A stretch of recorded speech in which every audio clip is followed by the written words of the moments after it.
No Man's Sky has been completely transformed since launch, to a point that it's pretty much beyond recognition. The game is even massively different to just 6 or 12 months ago, so in this video I want to take a closer look at the current state of the game, just how good it's gotten, but also how much further it has to go. The standout feature of No Man's Sky is of course its size. The promise of 18 quintillion planets was the catalyst of much of the launch hype, and to be fair to the devs, they did deliver on this from day one. The only catch was that each planet was filled with, well, a whole lot of nothing, with far less variety than what was promised. But at least No Man's Sky isn't the only game launching with lifeless and barren game worlds. Luckily, things have changed for No Man's Sky, not Starfield, and the world detail is one of the game's strongest areas. The procedural generation has come a long way, with a massive number of detailed biomes now possible, with seemingly endless combinations of terrain, plants and animals. Heck, even the damn buildings can walk now. Perhaps veteran players can claim they've come across planets that feel too similar, but on the average playthrough, the number of planets is no longer just a gimmick that sounds good for marketing. Everywhere you come across should feel unique. The recent Worlds update added some much needed detail to the water system too, which leaves the game feeling almost like a next-gen version of Subnautica at times. Underwater exploring is now actually worth it when you visit a new planet, and base building down there is also much more appealing. Water now ripples and waves depending on the weather conditions, but even its depth. And there's proper reflections now too, a foaming effect and even much better handling of the waterline. If you're on a snowy planet, ice now accumulates on plants' leaves, and on the flip side, desert-style planets now have had a huge boost in their detail. These were two biomes that previously felt like they were lacking. The caves are also a great feature that leads to some really interesting exploring, and the new floating islands make planets look just pretty breathtaking, quite rare to find though. Active, fully animated volcanoes are another highlight for me, and the only thing that could do with some work are the structures and buildings. Some of the basic ones are just a bit too repetitive. Even with that said though, some of the outposts do look incredible, and a notable mention here too for the huge effort that's gone into both the space stations and the anomaly. These areas are just some works of art. Graphical fidelity has also kept up with the times, despite the game being so old. Most games' graphics fall back naturally over time. It's not something that's easy to update, and most games hit the limit of their engine anyway, except Starfield. That game was developed on a f***ing potato from day one. No Man's Sky on the other hand looks good enough that it could have been released yesterday. No, it's not going for that ultra realistic art style, but that doesn't mean it's not graphically impressive. Lighting, detail and most of the textures look great, with much needed particle effects now part of the weather system thanks to that Worlds update.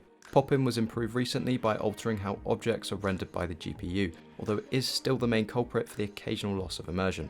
Loading times were supposedly decreased too by further engine changes, although it seems the buff in world detail has offset this back in the other direction. Talking of loading, there is really only one loading screen in this entire game, which is when you jump between different systems. I think we really don't give No Man's Sky enough credit for this. The fact it's completely seamless to go from a single player mission on one planet to a multiplayer mission on an entirely different planet is a serious achievement. Most games would have a loading screen just to switch maps, let alone to get into multiplayer.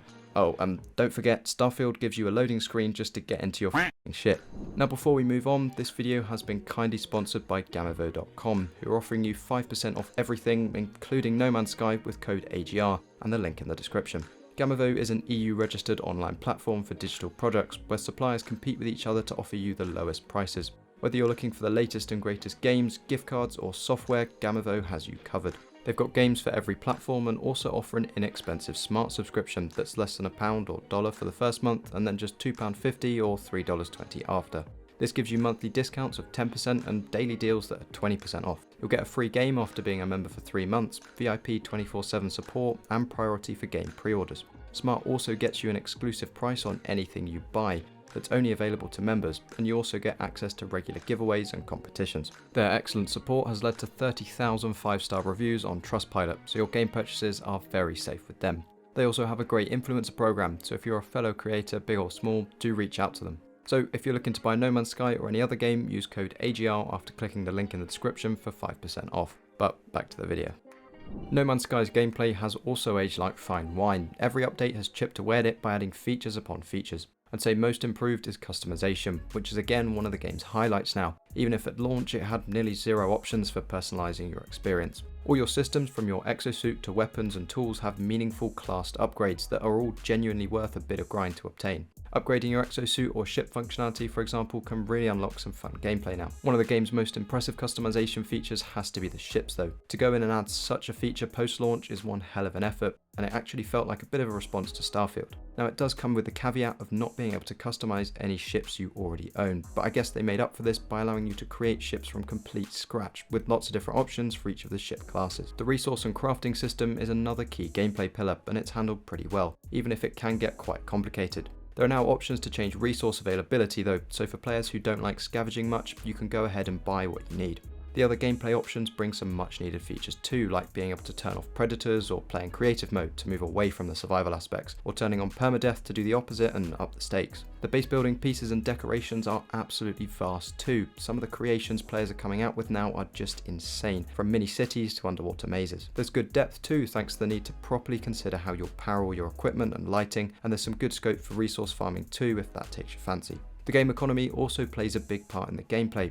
Every star system has its own economy with 7 different types such as mining or technology along with its respective strength. This leads to different supplies of resources at different prices depending on where you are, which opens up trade routes where you can buy and sell to make a profit. Details like the price of resources that are abundant being lower show how refined the economic system is. It's also mildly satisfying to completely cripple a system's economy by selling them an outrageous amount of resource. The freighters are another gameplay aspect that's evolved well too. Having a massive Star Destroyer looking ship that you can fly your smaller ones in and out of has become a bit of a staple of the game. The fact you can build a full-on base within these also goes a long way for making the gameplay loop less grindy. Upgrades like the matter beam, for example, let you access items remotely, which stops you going back and forth to your base too often. You can now even run autonomous missions from your freighter and get live updates on their progress. Another massive win for freighters is how they can get properly involved in space battles now. In a true Star Wars-like fashion, you can hit weak points to take them out while avoiding line of sight of their cannons. To add further to the combat, you can also pay to recruit wingmen now, NPC pilots that you can summon to fight alongside you in battles.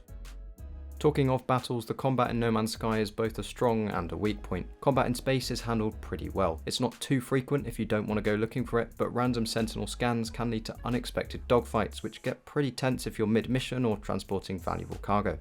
This makes spending the time to upgrade your ship weapons well worth it, and in true Starfield fashion, there are some subtle nuances like being able to divert power to engines, weapons or shields. Combat on the ground is definitely better than it once was, although poor weapon handling and a lack of variety in fights is currently holding it down. There are at least some half decent weapon options and upgrades available now, but you can only really budget the slots for 2 weapons at once. The enemy diversity has really ramped up with recent updates, now with some encounters being more like boss fights with mechs or larger organic enemies. Fights are rarely very meaningful though, and do get repetitive pretty quickly. I do wonder if some expendables like grenades, physical shields, or a ground-based companion feature would do the trick, along with some reworked gun handling.